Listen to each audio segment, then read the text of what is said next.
철학은 존재에 대한 물음에서 시작이 됩니다. 고대 철학자 파르메니데스는 우리 기억나요? 사람 이름 무조건 세모 표시해 놓기로? 파르메니데스는 있는 것은 있고 없는 것은 없다.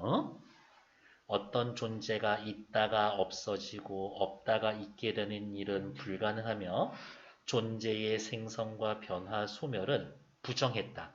이게 밑줄 긋는 요령 중에 하나인데 누가 얘기했습니다. 뭐뭐가 아니라고 하면은 그 문장에 밑줄 그면은 답 없어. 나머지 다 밑줄 그어야 돼. 그래서 웬만하면 긍정문에 밑줄을 그으려고 하세요. 그는 여기에 밑줄 그면 돼. 파르메니데스는 존재는 영원하며 절대적이고 불변성을 가지는 것이다. 여기에 밑줄 그면 돼. 이에 반해 헤라클레이토스는 느낌 오네. 헤라클레이토스는 뭐? 존재는 영원하고 절대적이고 불변하지 않아 변해 라고 얘기하겠지. 존재의 생성과 변화를 긍정했다. 그럼 여기 밑줄이야. 세상에 있는 것들은 없다가 생기고 변화한다. 그는 존재하는 모든 것이 변화의 과정 중에 있고 끊임없이 생성과 소멸을 반복하는 거라고 생각했다. 생성과 소멸 반복. 존재에 대한 두 철학자의 견해는 플라톤의 이데아론에 영향을 주었다. 그러면 빨리 생각해. 플라톤은 누구 편일까? 어느 누구의 편도 아니야. 둘이 합친 거 나오겠지. 왜? 문장을 다시 볼게요. 이 두 사람의 견해는 플라톤의 이데아론에 영향을 미쳤으니까 둘 다 영향을 끼쳤으면 둘 다의 얘기를 이렇게 나눠서 조금씩 해줘야지. 기억나요? 자꾸자꾸 읽으면서 앞으로 무슨 얘기가 나오겠다라고 예상하면서 읽으시라고. 그게 맞는 재미를 들리면 지문이 그제서부터 엄청 쉬워질 거예요. 플라톤의 이데아론에 영향을 주었습니다. 플라톤은 존재를 끊임없이 변하는 존재와 영원히 변하지 않는 존재로 나눠놨습니다. 그러니까 플라톤은 파르메니데스, 헤라클레이토스 둘 다 받아들였어. 우리가 경험하는 현실 세계는 변한다고 생각했습니다. 현실 세계는 변한다 밑줄. 그리고 현실 세계에 존재하는 모든 것의 근원을 이데아라고 상정하고 이데아는 영원불면 그 자체로 완전한 진리라고 생각했습니다. 반면 현실 존재의 세계의 존재는 이데아를 모방할 것일 뿐 이데아와는 달리 불완전하다라고 이야기했습니다. 현실은 어디가 있어? 현실 세계는 이데아를 모방하고 불완전하다. 감각을 통해 인식할 수 있는 현실 세계의 존재와는 달리 현실 세계는 감각, 이데아는 이성에 의해서 인식된다라는 이성중심 사유를 전개했고 서양 철학의 주류가 되었습니다. 가만히 살펴봤더니 플라톤은 세상 변하는 거 있고 변하지 않는 거 있고 변하는 거 현실 세계, 이데아, 감각으로 찾아, 이성으로 찾아 전체적인 얘기는 둘을 합쳐놓은 것 같지만 사실은 뭐야? 대조야. 기억나? 대조는 문제야. 말이 이렇게 길죠? 여러분들 마음에 시간적 여유가 있으면 옆에다가 정리해서 써놔도 괜찮아. 그래서 저는 이런 식으로 이야기를 할 거예요. 뭐라고 이야기를 하면 플라톤은 이야기합니다. 세상은 이데아와 현실 세계가 있고 현실 세계는 이데아를 모방하는 겁니다. 무엇을 통해? 감각을 통해서 인식하고 이데아는 이성을 통해서 인식을 하죠. 플라톤은 어떻게 해요? 얘는 이데아는 완전해. 하지만 현실은 이데아를 모방한 거고 어떻게? 불완전해. 끝. 자, 무슨 말이냐? 여기에서 요만큼 한 8줄 정도 되죠? 이 8줄 정도의 얘기가 이 멘트에 다 들어가 있다.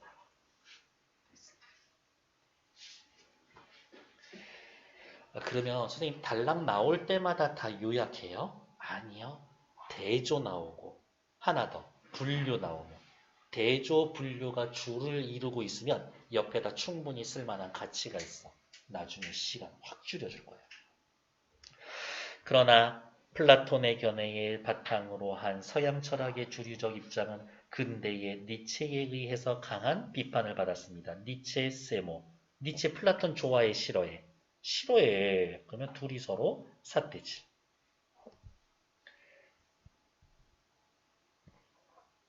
니체가 한 말 뭐 기억나는 것들 있어요? 아는 거 있어요? 신은 죽었다. 니체는 영원히 변하지 않는 존재. 영원히 변하지 않는 존재. 헤라클레이토스의 견해를 받아들이는 니체는 밑줄. 니체는 영원히 변하지 않는 존재, 절대적 진리는 없다라고. 아이쿠야, 사실은 문장 말 그으면 안 되는 건데. 그러면 니체는 뭐라고요? 세상의 모든 건 변해. 또한 우리가 살고 있는 현실 세계가 유일한 세계라면서 신은 죽었다라고 선언하며 현실 세계가 유일해. 그리고 옆에다가 슬쩍 쓸 수 있어. 뭐라고? 이데아 없어. 이데아 부정. 형이상학적 이원론이 말하는 진리, 신중심의 초월적 세계, 합리적 이성체계 모두를 부정했습니다. 세 번째 단락 첫째 줄 보세요. 니체는. 네 번째 단락 첫째 줄 보세요. 니체는.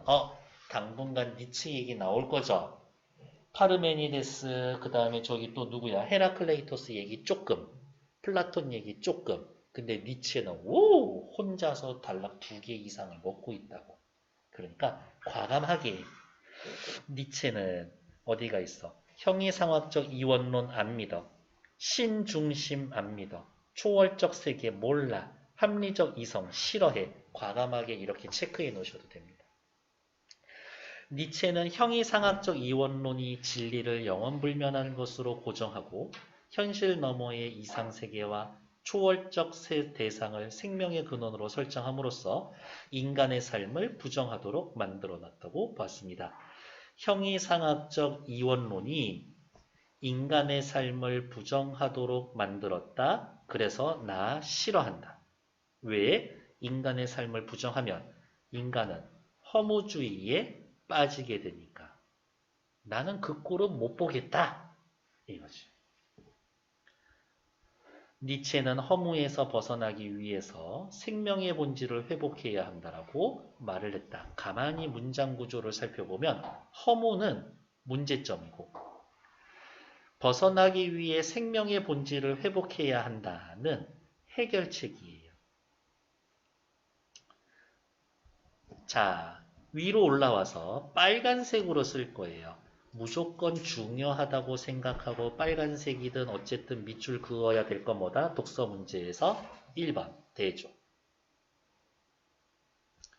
2번 분류, 3번 더하기 빼기만 있을지라도 공식, 4번 인과관계, 5번 문제점과 그에 대한 해결책. 너무 많은 것 같지만 6번 특정 현상이나 기술 지문에서 기계 돌아가거나 어쩌고 저쩌고 할 때의 과정 있죠. 얘네는 무조건 시험 문제입니다. 이렇게. 그래서 얘네들은 특히 좀 주목하시라 라고. 계속 이제 읽으러 갈게요. 선생님 분류는 좀 그런데요. 아니야. 기억나? 분류는 대조야. 이렇게 묶여있는 애들을 이렇게 패거리 나눠 놓는다고. 왜? 얘네들끼리 다 다르니까 대조. 계속 볼게요. 그래서 허무에서 벗어나기 위해선 생명의 본질을 회복해야 합니다. 생명의 본질을 회복한다. 밑줄. 자, 그러면 여러분들 생명을 회복해야 한다. 질문해. 생명을 회복해야 합니다. 이제 질문해. 니체 씨한테. 니체가 여러분 앞에서 허무에서 벗어나기 위한 생명의 본질을 회복해야 합니다. 아, 그래요? 그 다음 자연스러운 질문은 뭐야? 어떻게 해요? 이거야. 어떻게 생명의 본질을 회복할 건데요? 어떻게에 대한 얘기가 나와야 되겠구나 라고 예상하고 보는 거라고. 인간이 자신의 삶을 지탱할 수 있게 하는 것을 힘의 의지라고 보았다. 니체가 말하는 힘의 의지는 주변인이나 사물을 자기 마음대로 지배하고 억압하려는 의지가 아니라 지배 X, 억압 X, 자기 극복을 이끌어내고 생명의 상승을 지향하는 의지입니다. 자기 극복을 이끌어내고 생명의 상승을 지향하는 의지. 이러한 힘의 의지가 생성과 변화의 끊임없는 과정에서 창조적 생성작용을 하는데 이게 일로 이어지는 거죠. 그 최고의 형태가 예술입니다. 창조적 생성작용을 하다가 최종 형태, 최고 형태, 예술이 나타나는 겁니다. 본능이 내재한 감성을 바탕으로 하는 예술적 충동을 중요시 여겼고, 아이고, 말 어려워? 괜찮아. 본능 중요해. 감성 중요해. 예술적 충동 중요해. 왜냐고? 예술적 충동 중요시 여긴다라고 그랬죠. 중요해. 얘는 어디에서 와? 여기에서 와. 이거는 어디 안에 있어? 이거 안에 있어. 그러니까 이거 셋 다 중요한 거야. 우리는 니체가 뭐라고 얘기했는지 중요하니까 니체가 중요해, 강조해. 그거는 무조건 밑줄 긋고 보는 거지. 다음, 예술가의 창작 활동을 인간의 삶의 가치를 상승을 도와주는 힘의 의지라고 보았다. 예술가의 창작 활동은 힘의 의지다. 둘이 같은 거야. 예술을 통해 생명력을 회복하고 허물을 극복할 수 있음을 강조하는 것이다. 세 번째 단락. 허무에서 벗어나기 위해선 생명의 본질을 회복해야 됩니다. 어떻게? 예술을 통해서. 답이 이렇게 떨어져야 된다. 그러면 이렇게 쓰면 되겠네. 밑에 밑줄 긁을 것도 없어. 옆에다가 이렇게 삿대질을 해놓고 예술을 통해서. 이러한 니체의 철학적 견해는 20세기 초 예술가들에게 많이 주었는데 이게 약간 좀 거시기해지는데 니체의 막 철학 이야기하다가 이게 갑자기 슬금슬금 예술로 방향을 틀고 있네. 특히 회화에서 독일의 표현주의가 니체의 철학을 많이 수용했습니다. 독일의 표현주의, 니체의 철학을 많이 수용했습니다. 니체, 요렇게 화살표 표시해 놓자고. 표현주의는 전통적인 사실주의 미학을 따르지 않았습니다. 이제 이 지문 이야기로 독일의 표현주의 얘기할 거야? 전통적인 사실주의 얘기할 거야? 표현주의 얘기해야 될 거죠. 그래서 이것도 요령 같은 거지. 얘 이야기할 거니까 얘는 밑줄. 얘가 싫어했었던 사실주의는 꼬불꼬불 밑줄. 그렇게 체크해 놓는 거지. 그래서 이렇게 체크할 거예요. 사실주의 미학은 형이상학적 이원론에 근거하여 존재와 진리의 참모습을 모방하는 것이 예술의 목적이라고 했다. 재현의 미학이다. 그러나 니체의 철학적 관심에서 예술을 이해한 표현주의 화가들은 때마침 네모쳐져 있죠. 예술의 목적은 대상의 재현이 아니라 인간의 감정과 충동을 표현하는 거다. 사실주의 미학에서 이성보다 열등한 것이라고 여겼던 감정을 존재의 본질을 드러내는 것으로 보았다. 감정을 존재의 본질을 드러내는 것으로 보았다. 그들이 생각하는 인간의 감정은 시시각각 변화하고 생성과 소멸을 반복하는 것이기 때문에 니체 철학하고 딱 맞잖아. 니체는 고정되어 있는 거 없고 다 변한다라고 해놨는데 그러면 다시 생성과 소멸을 반복하는 것이다. 인간의 감정은 그림을 그리는 동안에도 매순간 변화하는 감정을 중시했다. 대상의 비례와 고유한 형태를 왜곡하고 색채도 실제보다 더 강하게 과장해서 그리거나 대비되는 원색을 대담하게 사용하는 방법을 통해 감정과 표현을 표현했다. 원근법에 얽매이지 않는 화면을 구성함으로써 원근법 싫어했으니까 그냥 꼬불꼬불 밑줄. 작품에 드러나는 공간이 현실 공간의 재현이 아니라 얘는 그냥 이렇게 밑줄 그을까? 재현이 아니라 감정을 표현하기 위한 상징과 의미를 생산하는 공간이라는 인식을 드러냈습니다. 표현주의 화가들에 해당되는 얘기가 전부 다 밑줄이 그어져 있죠? 그러면 자연스럽게 어디가 있어? 뒤에 18번 처리할 수 있을 거예요. 진짠가? 보러 갑시다. 18번 보러 갈게요. 1번 표현주의 화가들의 생각으로 어디가 있어? 적절하지 않은 것은 1번 인간의 감정을 존재의 본질을 드러내는 것이라고 인정을 했다. 감정은 존재의 본질을 드러내는 겁니다. 여기 있죠? 감정을 존재의 본질을 드러내는 것으로 봤지. 2번 존재와 진리의 참모습을 모방하는 게 중요하다라고 그래서 큰일 날 소리. 모방하는 게 중요합니다. 여기 밑줄 그어져 있나? 아닐 거예요. 오히려 여기 위에 있었던 사실주의 형이상학적 이론 모방하는 게 중요했습니다. 모방은 사실주의지. 그러니까 2번 틀려. 저는 밑에 표현주의 화가들 네모 밑에서만 답 찾고 싶어요. 그럼 한번 찾아보자고. 3번 시시각각 변화하며 생성과 소멸을 반복하는 감정을 중시했습니다. 감정을 중시했습니다. 있죠? 감정은 시시각각 변화하며 생성 소멸을 반복합니다. 맞지? 4번 예술가로서 주관적 표현을 예술이 추구해야 할 가치, 주관성을 표현하는 게 중요합니다. 감정과 충동을 표현할 거예요. 근데 이거는 좀 추측해야지. 다시 감정과 충동을 표현합니다. 근데 이러한 감정과 충동은 누구 거? 예술가 거. 예술가가 느끼는 감정은 주관적일 거야, 객관적일 거야? 주관적이어야겠지. 그 정도는 추측해 주는 거죠. 다음, 작품에서 드러나는 공간을 감정을 표현하기 위한 공간으로 인식했다. 어디가 있을까? 작품에서 드러나는 공간이 어쩌고 저쩌고 재현이 아니라 화가 자신의 감정을 표현하기 위한 상징과 의미를 생산하는 공간이라고 인식했습니다. 그러니까 18번에는 확실히 2번 맞지? 틀린 거 찾기가 됐을까? 다시 앞으로 돌아와서 남은 지문 마저 읽을게요. 표현주의 화가들은 이성과 합리성의 가치를 추구하던 당대 사회 분위기에 반발하여 표현주의 화가들은 이성, 합리성 싫어했어.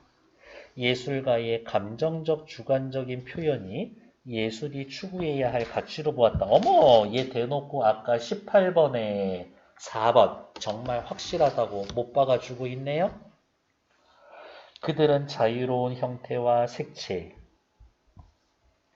자신이 가지고 있던 내면의 불안, 공포, 고뇌 등을 예술로 극복하고 노력하면서 강한 생명력을 보여주었습니다. 결국 화가가 내면을 적극적으로 표현했었던 표현주의는 니체의 철학을 근거로 예술에 대한 새로운 해석을 보여준 겁니다.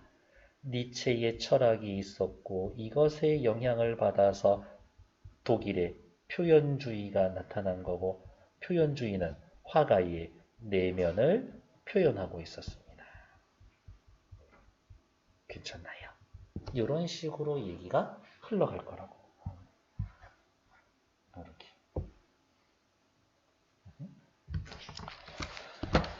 막 글을 읽는데 너무 시간이 쫄려서 옆에 정리해서 쓰기 너무 부담스러워요. 아니에요. 쓰다 보면 그게 훨씬 시간을 줄이는 걸 거라고.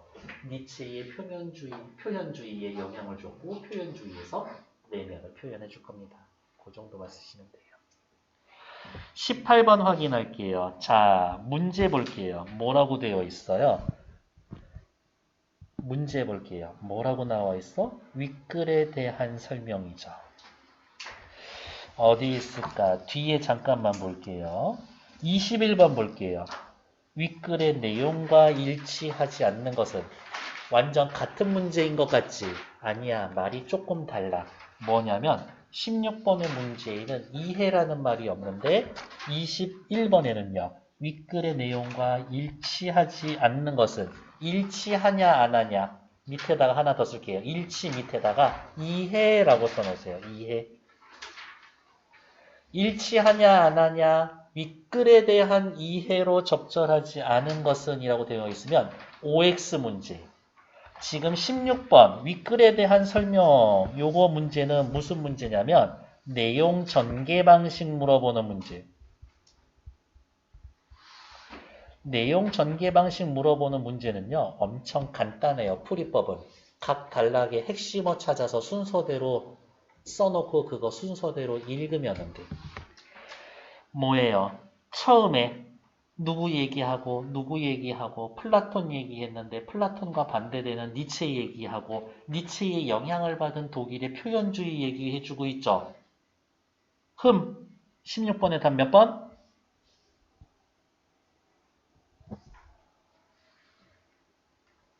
말씀드렸던 거.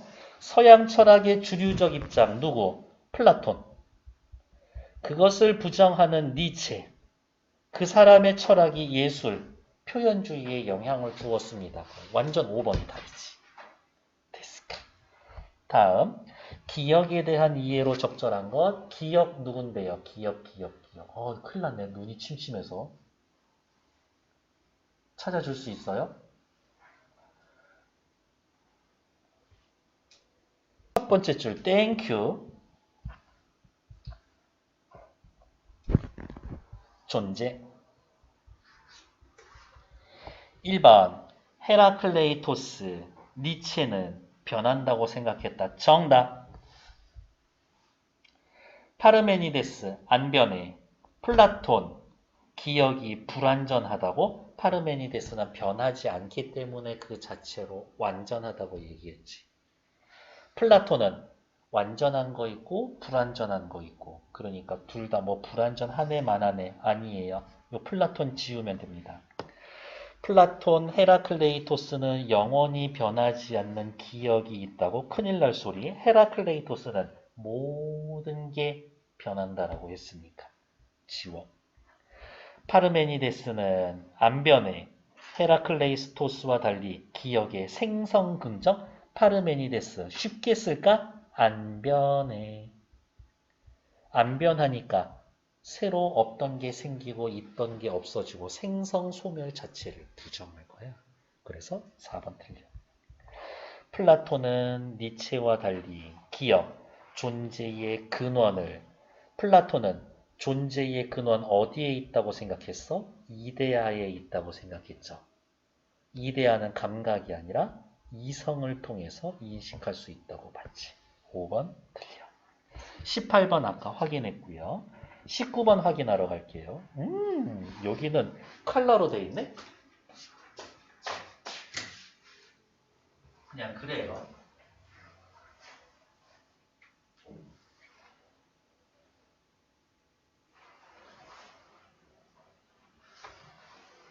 한번 보시라고.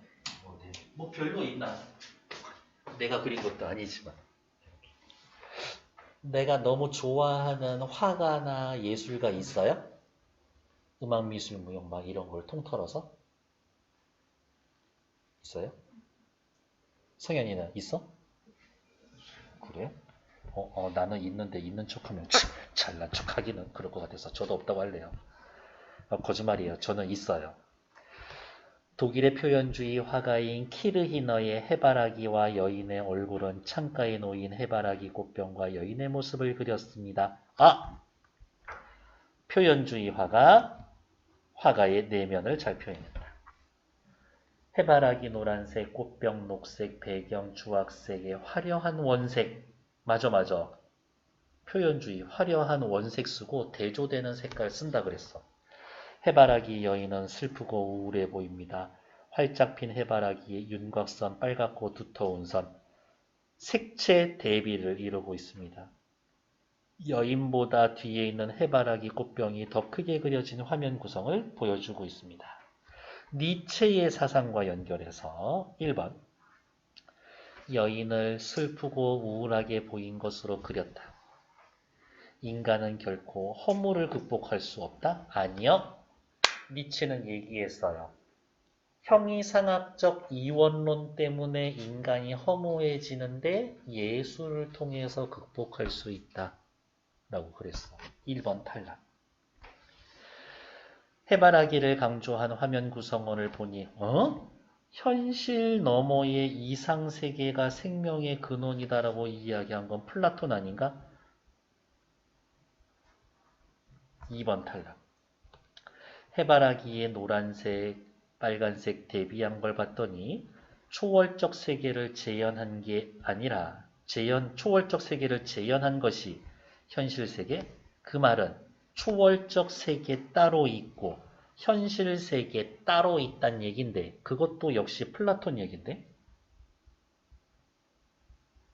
3번 탈락. 해바라기 꽃병 배경을 화려한 원색으로 그렸다. 감성을 바탕으로 예술적 충동을 중요시 여겼다. 감성, 예술적 충동, 니체의 생각에 영향을 받았다. 그렇지. 니체는 감성 중요해, 충동 중요해. 4번. 해바라기 꽃병과 여인을 원근법에 어긋나게 그렸다. 인간이 사물 주변을 지배해야 한다. 니체가 인간은 누군가를 지배해야 된다. 그런 얘기 했어요? 나 한 적 없는 것 같은데? 5번 탈락. 20번에 답 찾아서 저한테 보여주시면 돼요. 시작! 3번. 왜냐고요? 온전하게 보호해서 유지합니다. 예를 들면 땅에서 파는 유물. 그쵸? 유물은 어떻게 할 거야? 시에 나와 있는 시 누구야? 회복이 아니라 유물은 온전하게 그대로 잘 유지되게 보존하죠. 보존할 거예요. 됐을까? 회복은 망가지거나 훼손된 게 다시 원래 상태로 돌아가는 거지. 그게 회복이죠. 마치 어떻게 빠지던 내 머리카락이 다시 솟아나기 시작해서 풍성해지는 거. 그게 회복이지. 10분만 쉬었다 할게요.